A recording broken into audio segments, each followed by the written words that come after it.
greatness until the world must acknowledge it. Let us be honest now. It will be dull at times. The work will not always excite. But excitement is not the goal. Transformation is. And transformation comes not through bursts, but through beats. Steady, deliberate, repeated beats. Especially when it feels boring. Continue. That is the moment you are no longer being entertained. You are being engraved. You are no longer watching change. You are becoming change. And that is where the permanent man is born. Say it again with power. I repeat because I have chosen. I speak because I am building. I persist because I am done with the old life. This message you now hear is not a one-time event. It is a pattern to adopt, a rhythm to repeat, a new sound to replace the noise of mediocrity. Let it play behind your days. Let it echo. Let it guide your tongue, shape your mood, and fortify your... And in time, sooner than you imagine, you will wake one morning and realize the old voice is gone. The old hesitation is no longer welcome. The man you once were is no longer in residence. And the man you repeated has become permanent. Let the world do as it pleases. Let others return to what they know. You now know the secret. The mind obeys rhythm. Identity is built by choice, sealed by faith, and made per repetition. And so I leave you with your charge. Repeat daily. Repeat nightly. Repeat in silence. Repeat in resistance. Repeat without apology. Repeat until your new self is the only self that remains. This is how a man rewires. This is how a life is rebuilt. This is how greatness becomes your nature. You have now heard what most men will never hear. Now become what most men will never become. The permanent man, the deliberate man, the repeated man, the man who commands, the man who persists, the man who no longer drifts, the man who rewired himself and never returned. You speak too soon. You tell your dreams before they are built.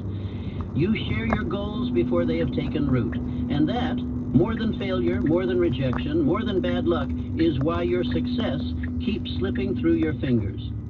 Let me ask you something.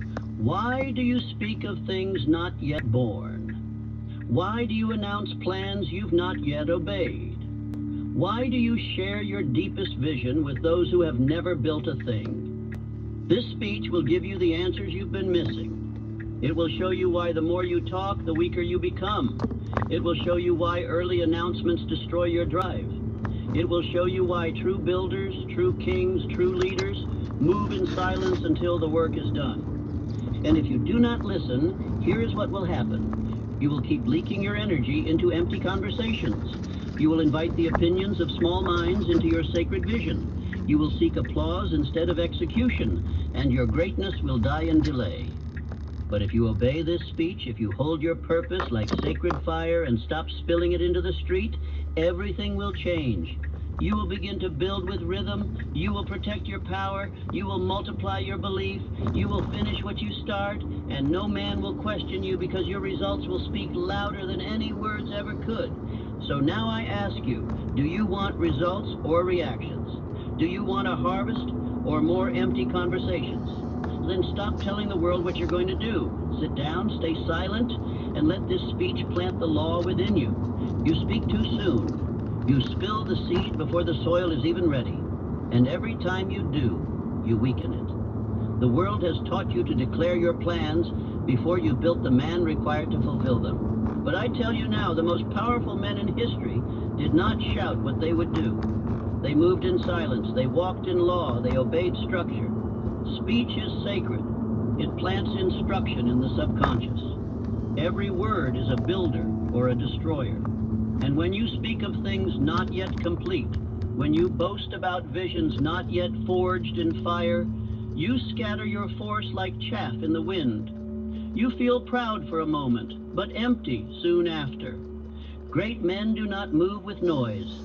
They build in the dark. They speak only when the work is ready to reveal itself. Their silence is not weakness. It is command. They have nothing to prove. They do not explain. They execute. Abraham Lincoln spent his nights writing alone, unseen. hated by many, but unmoved by noise. John D. Rockefeller planned in quiet corridors. He told no one until the acquisition was sealed. Edison lit the world after years of failure, mockery, and experimentation, never seeking applause before the results. Henry Ford assembled a revolution in systems before most could even imagine it. Each of these men held their purpose in sacred silence until it spoke for itself. And now you must learn the same law. You must learn to seal your mouth when the plan is still forming. You must stop asking others what they think and start asking your own soul what must be done.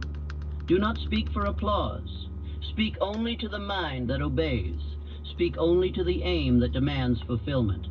This speech will teach you 8 laws of purposeful silence. Why true kings speak rarely, why the successful do not announce, and why your greatest moves must be made when no one is watching. Your goal is not to impress, it is to build.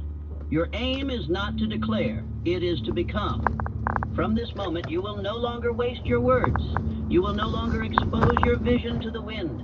You will speak your aim to yourself with thunder and repetition, but you will not tell the world. You will plant your thought in the subconscious and obey it with daily action. Say this with me. I keep silent until my work is law. I do not explain. I execute. You are not here to be seen. You are here to become undeniable. Now let us begin. Let us protect the aim. Let us sharpen the silence. Every man who rises must begin with order, not words. He must first build the structure before he speaks of the vision. The reason most never rise is not because they lack power, but because they give it away through premature speech. They tell their plan before it is rooted. They announce their goal before it is written. They speak of castles before the first stone is set. The undisciplined man talks to feel alive. He speaks so others may validate what he himself has not yet earned. But the disciplined man speaks only to reinforce his subconscious law, and he does so in silence, in solitude, in repetition. He does not chase applause, he obeys structure. Andrew Carnegie was not born into glory, he built it in quiet, deliberate action. Before the world knew his name, he had already written his aim, he had already formed alliances, he had already moved.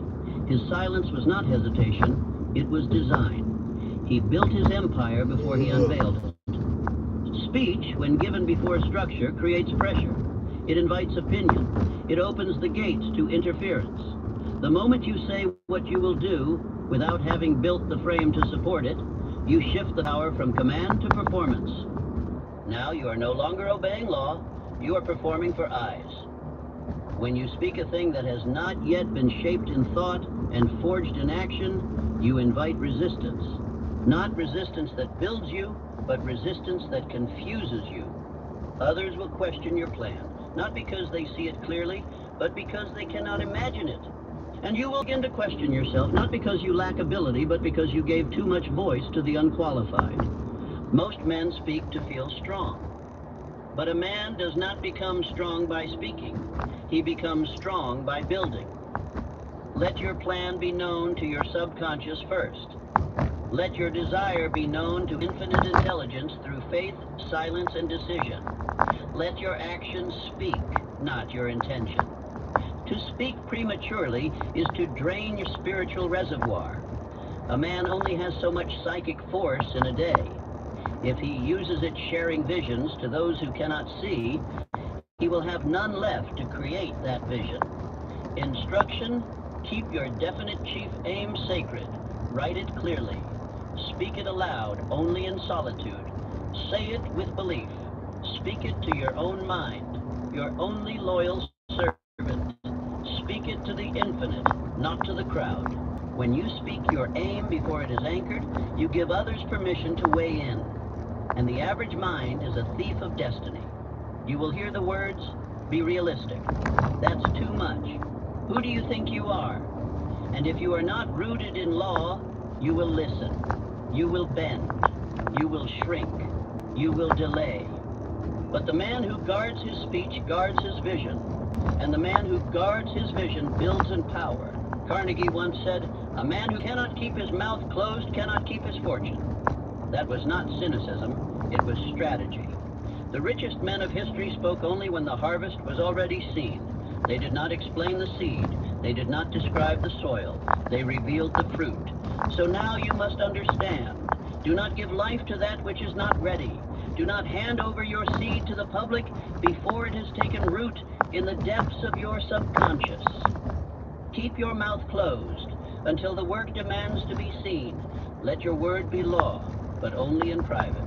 Let your aim be sacred, spoken only to the mind that obeys. Let your power be protected until your foundation is unshakable. Say this aloud. I hold my aim in silence. I declare it only to myself until it is reality. This is not weakness. This is power. This is not fear. This is faith. You have been taught to speak your dreams aloud, to shout them, to broadcast them, to declare them to the world.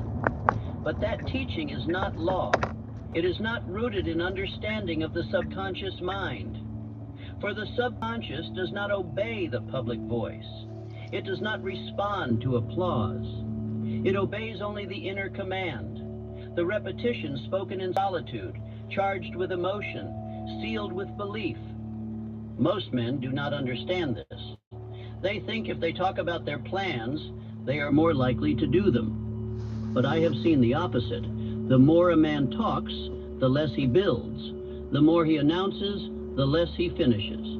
The man who speaks without structure is a slave to mood, and the subconscious mind is not moved by mood, it is moved by authority. When you share your dream with others before it is formed, you are not strengthening it, you are weakening it. The words you speak to impress others are not the same as the words you speak to impress your subconscious. One builds pressure, the other builds power, and the difference lies in intention. Thomas Edison failed thousands of times before the electric light was born. But did he run to the newspapers to describe his plans? Did he shout to his neighbors about what he would create? He repeated it within. He wrote, he visualized, he affirmed again and again. His subconscious obeyed him, not the crowd. Your subconscious is listening, always. It is waiting for orders, and it does not care what you say to others. It only responds to what you say with emotion, with repetition, with decision, and in privacy. This is the holy chamber of creation, not the stage, but the silence. And here is the danger. When you speak your vision to others and they doubt it, your subconscious begins to accept their belief instead of yours. Each doubt you receive is like a weed planted in your soil. And if you are not careful, those weeds will choke your harvest before it ever grows. You must understand this. Your dream is a seed, and the subconscious is fertile ground. But not all ground is equal. The public ground is filled with wind, with insects, with tramplers. The private ground, the inner speech, is guarded, silent, sacred. And that is where the real planting must happen. You are not obligated to explain your vision to anyone. You are not required to announce your aim. You are not commanded to tell your goals. You are only required to train your mind, to feed your subconscious, to speak with decision and emotion to the self that listens in silence. Command, from this day forward, speak your chief aim aloud, alone. Stand before your mirror each morning and night and declare your vision with emotion. Say it as if it is already real. Feel it. Believe it. This is how you instruct the subconscious to move in your favor. You must stop speaking your aim to the world. The world has not earned the right to hear it. Until it is done, until the structure is formed, your vision belongs to you alone. The man who learns this becomes unstoppable, for he is no longer feeding his pride. He is feeding his power.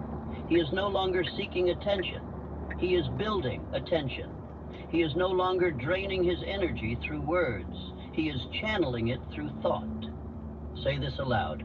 I speak my vision only to my inner world. I train my mind, not their opinion. This is the voice of power. This is the voice that commands riches. This is the voice that speaks to infinite intelligence, not to man. Now continue building in silence. When you are ready, we shall move to, you must come to terms with this truth. Most men will never understand what you're building because most men have never built anything worth keeping. Their minds are fixed upon that which is visible, that which is immediate, that which is popular. You, however, are dealing in that which is invisible, that which is still forming, that which demands vision, faith, and silence. When a man begins to construct something great in his imagination, he must first separate himself from the opinions of the mediocre. For their thinking will not elevate you, will imprison you.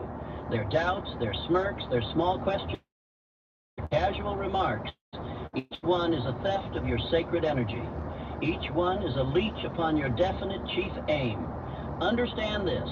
The thing you are building does not yet exist to the world. It exists only in the temple of your own mind. That makes it vulnerable. That makes it sacred. And that makes it yours. Every time you speak of it prematurely, you hand over a piece of it to someone who cannot protect it, believe in it, or even see it. They will mock what they do not understand. They will diminish what they have never dreamed. They will attempt to pull it back into the realm of what is common, because that is where they live. Do not be surprised. Do not take... They are not your enemy. They are simply unconscious. But unconsciousness is contagious and must be avoided like poison. When I first sat in the presence of Andrew Carnegie, I did not boast of what I planned to write. I listened, I received, I obeyed, and I built the plan in silence. It would be 25 years before that vision would reach the public. 25 years of building the foundation in secret. Had I spoken too soon, had I shared with those who were not ready to receive it, I would have been laughed into retreat. Most men believe only after the evidence appears, but the builder must believe before there is any sign, before there is any result, before the first stone is laid. The builder sees the end from the beginning. He speaks not of it, but walks in it day and night. That is why he must be silent, not because he fears the world, but because he respects the process. When the great Thomas Edison was laughed at for his hundreds of failed attempts, he did not explain himself to every critic. He continued his experiment in silence, under the law of persistence. He understood the divine truth. The world does not reward talk, it rewards results. And results come from silent effort, not noisy promises. Henry Ford did not announce his automobile in the marketplace of public opinion. He built it in solitude. He made decisions that were ridiculed by the so-called experts of the day. But he trusted his imagination more than he trusted their facts.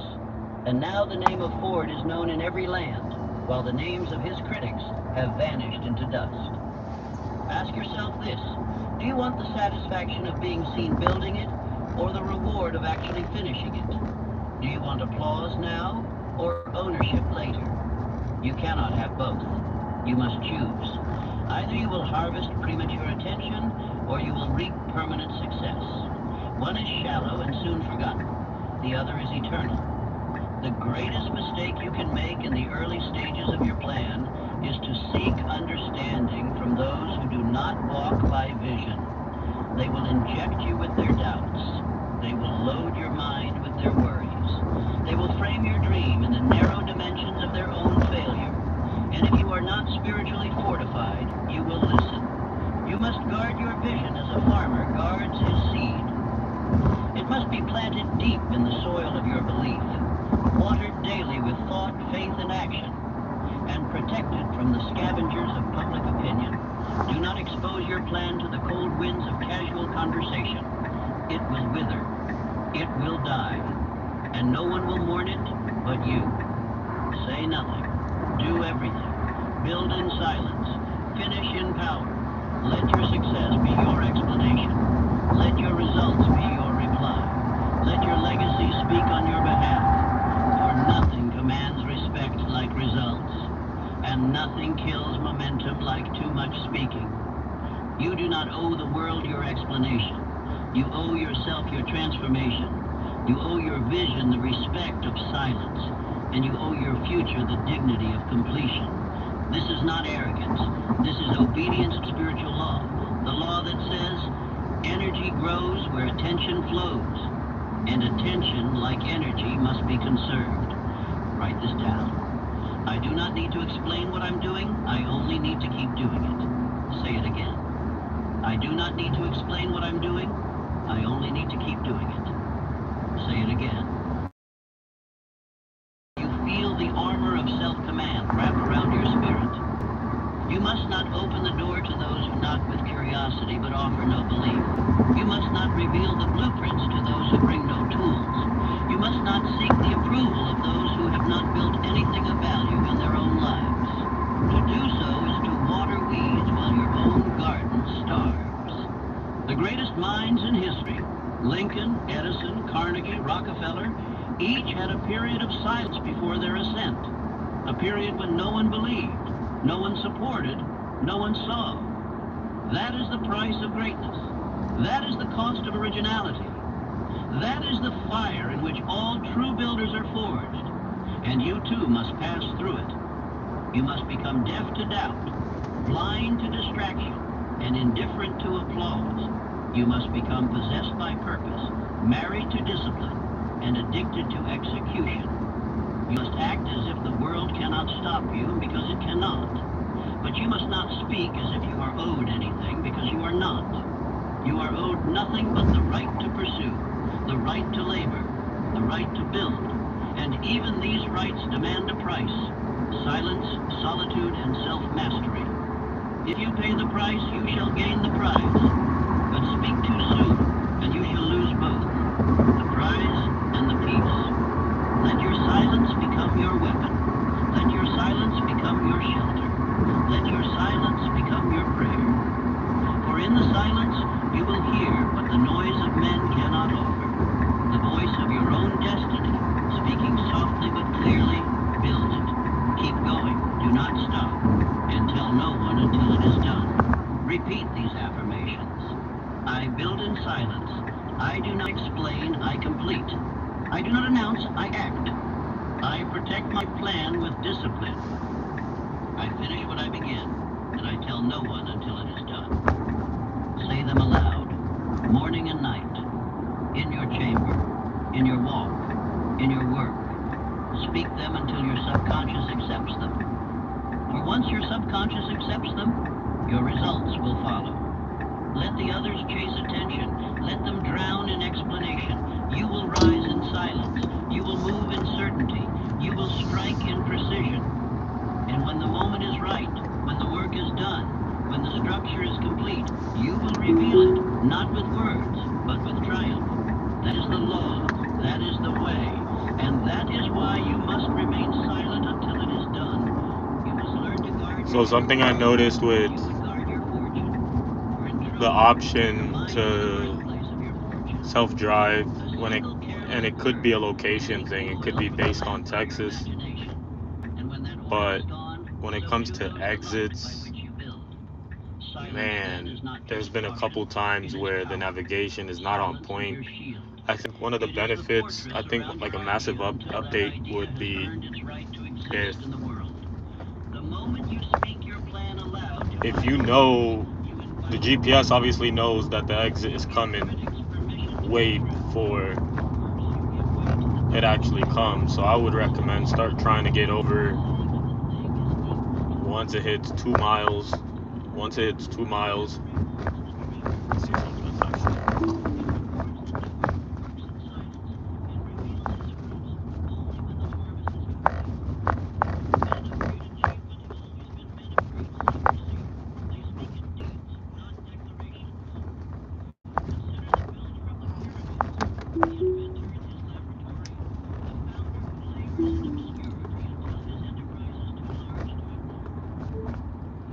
I recommend setting it so that once it knows to get off of an exit, maybe 2 miles before that exit, start trying to get over, right? So I think that would be a massive value add. Thank you.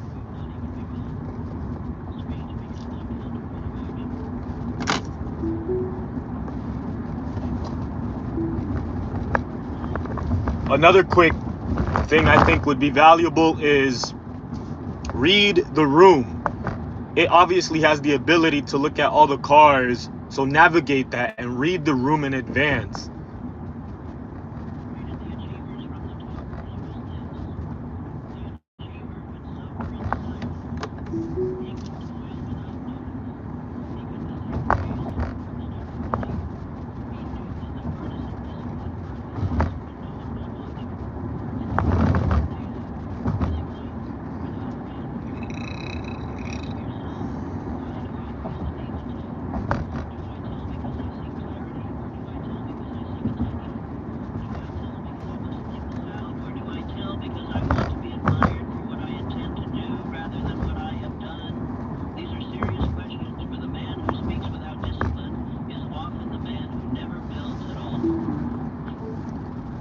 Another value add I think would be if we could maybe voice command it to start getting over, right? There's times where obviously it should start switching lanes and it doesn't. So maybe a little prompt. Silence cannot. Words can betray you. Silence defends you. I'm leaving feedback. And Daily with thought. that'd be dope if they start implementing these updates to the software. You know, I've had AI, or I've had self-driving take me around for many miles. And it's funny because, damn, I don't know if I'm responsible for this, but the first phase that I had done it, I thought it would have been a good idea to monitor the amount of miles that you have in self-driving, because I'm confident I was up there. I probably was like on the leaderboard for sure. Factually, I'm confident I was on the leaderboard. And now they have an update where it tells you how many miles you have on self-driving. Right now I'm only at 270 miles, so yeah, pretty cool. 270 miles.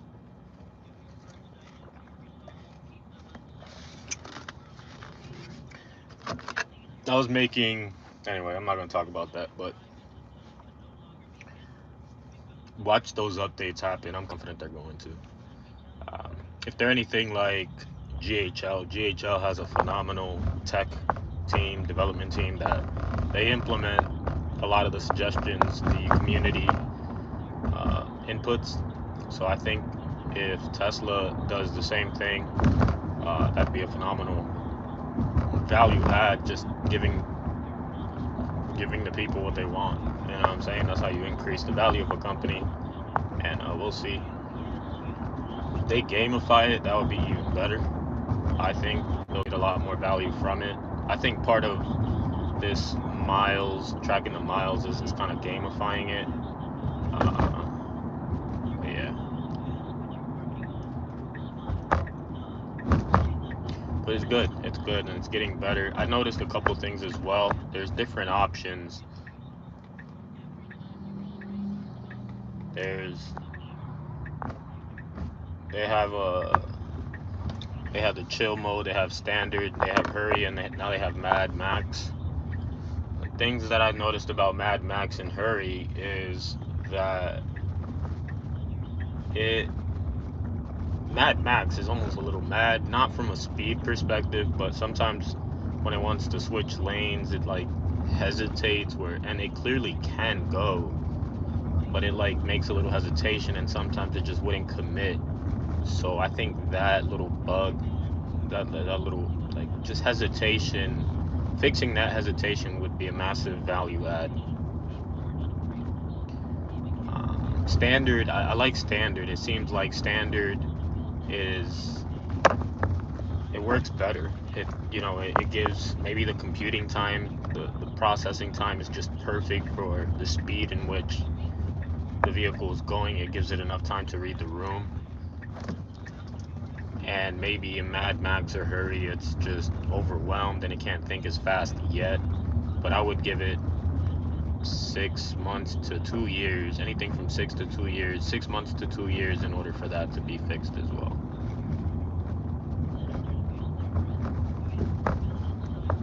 I want to continue putting miles in, although after this stop, I did say I wanted to kind of hang out a little bit. Insane, bro.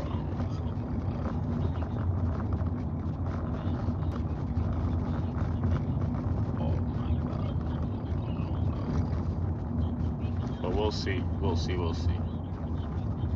It's 5 o'clock right now. I definitely don't like to do anything at 5.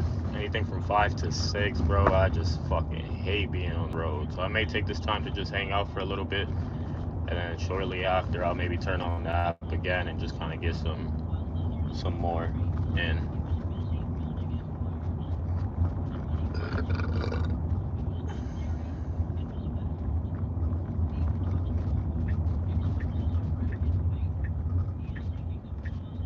It also parks now, whereas before it didn't park. But this one is the wrong address, so we're gonna it stopped here. And we're one house away. This is 405, and we were supposed to go to 401.